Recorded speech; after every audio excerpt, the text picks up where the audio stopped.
샬롬, 김 목사입니다. 오늘도 평안을 기원합니다. 잘 주무셨죠? 자, 오늘 4월 20일 화요일 아침인데요. 오늘도 우리 말씀 묵상 전에 하나님 앞에 기도합니다. 감사의 기도, 찬양의 기도, 그리고 오늘 하루 주님 앞에 맡겨드립니다. 우리 의탁의 기도를 우리 한 1분 정도 짧게 우리 함께 기도합니다.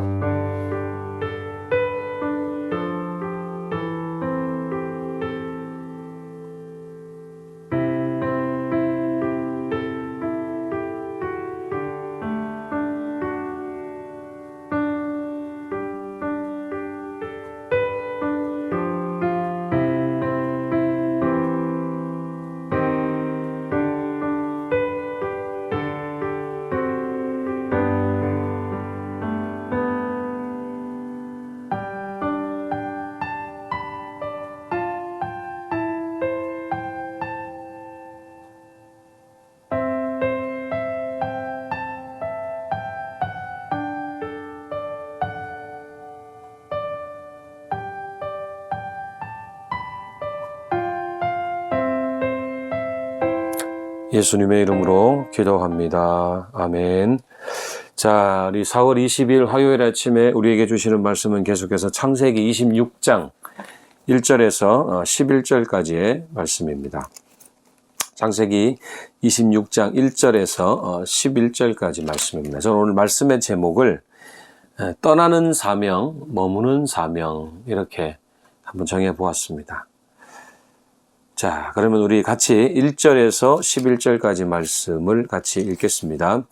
아브라함 때에 첫 흉년이 들었더니 그 땅에 또 흉년이 들매 이삭이 그랄로 가서 블레셋 왕 아비멜렉에게 이르렀더니 여호와께서 이삭에게 나타나 이르시되 애굽으로 내려가지 말고 내가 네게 지시하는 땅에 거주하라.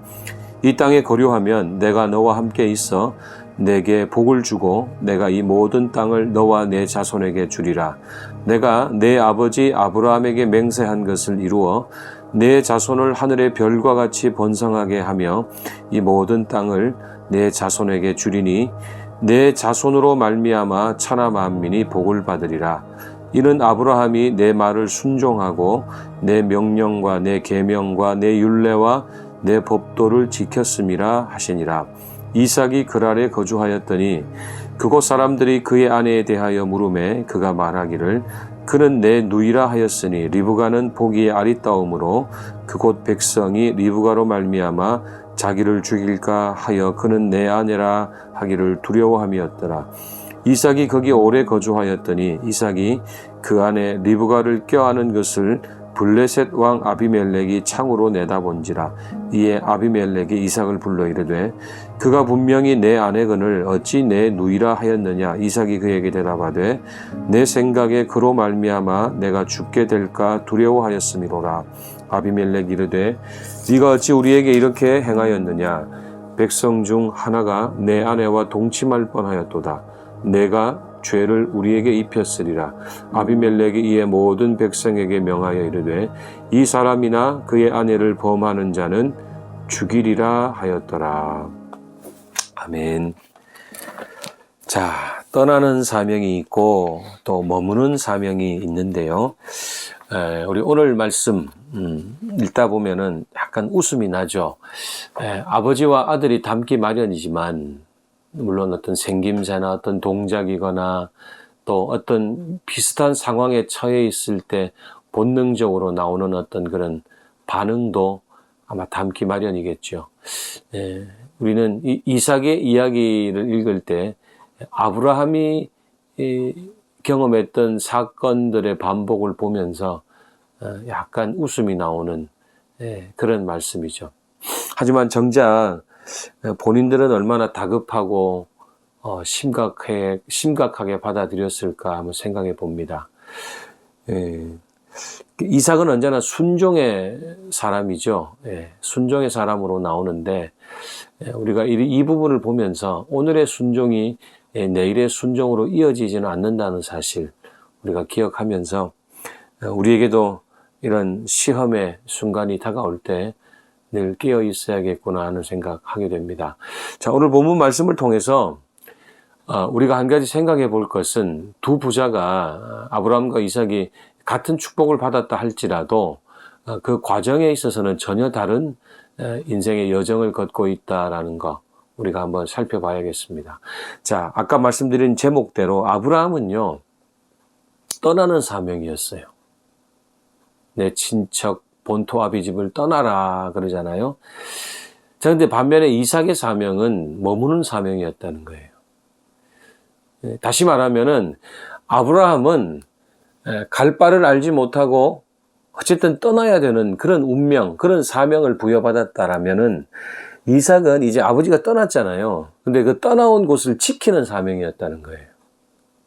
그러니까 어떤 어려움이 있더라도 그 자리를 지키고 버텨내야 하는 사명이 바로 이삭의 사명이었다는 것입니다. 여러분, 어느 것이 더 편하고 어느 것이 더 힘들었을까 그렇게 구분하는 건 무의미하지 않겠습니까? 다 힘든 일이죠. 떠나는 일도 또 삶의 자리를 지키는 일도 만만치 않았을 거예요. 특별히 흉년이 왔지 않습니까? 하나님의 백성이 부르심을 따라 사는 것은 언제나 어려운 일이에요. 쉬운 일 아닙니다. 불안한 일이고 고난이 찾아오기 마련입니다. 애굽의 바로가 가하는 폭력이든, 이 애굽의 바로라고 하면은 이제 아브라함이 그런 아내를 어떻게 할 수밖에 없었던 그 애굽의 바로의 폭력이든, 혹은 지금 여기 나오는 작은 도시국가의 어떤 왕인 이 아비멜렉이 가하는 폭력이든 소시민이 감당할 수 없다는 점은 다를 바 없기 때문에 둘 다 힘들 거예요.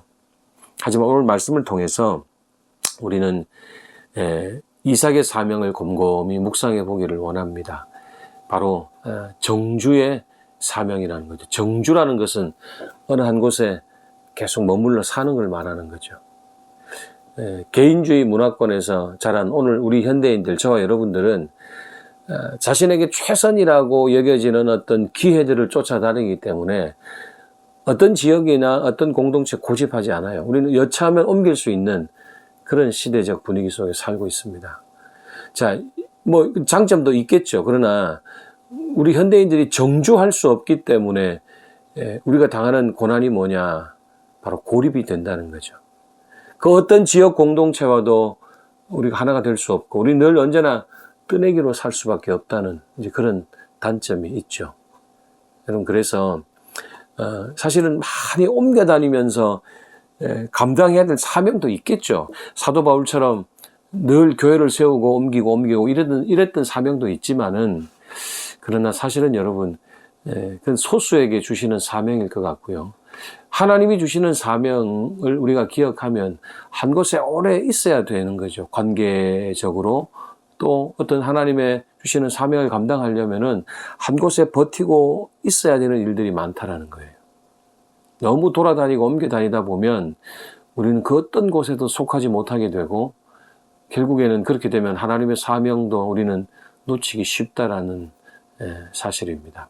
오늘 우리 아침에 이삭의 사명, 너 힘든 건 내가 안다. 그런데 버티고 있어야 된다. 그러면 내가 너의 아버지에게 주었던 그 많은 복들을 내가 너에게 줄 거다. 그럼 그렇게 말씀하고 계시지 않습니까? 그래서 여러분, 이삭의 사명을 기억하시면서 나는 오늘 내가 쉽게 옮기지 않고 지켜내야 할 삶의 자리는 어디인가 생각해 보시는 아침 되기를 원합니다. 요즘에 어떤 또 이동의 어떤 그런 고민 중에 있다라면 오늘 말씀이 좀 마음에 좀 깊이 와닿았으면 좋겠습니다.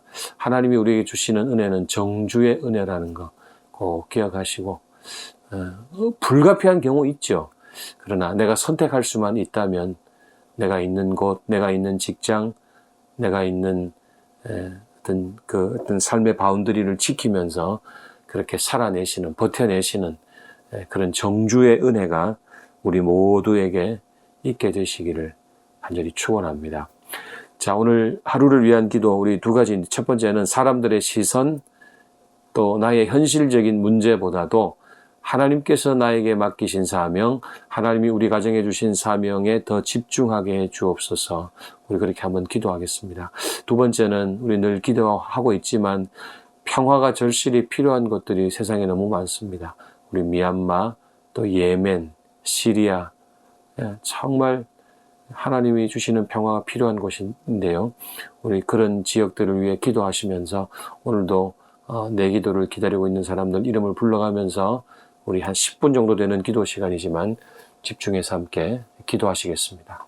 기도합니다.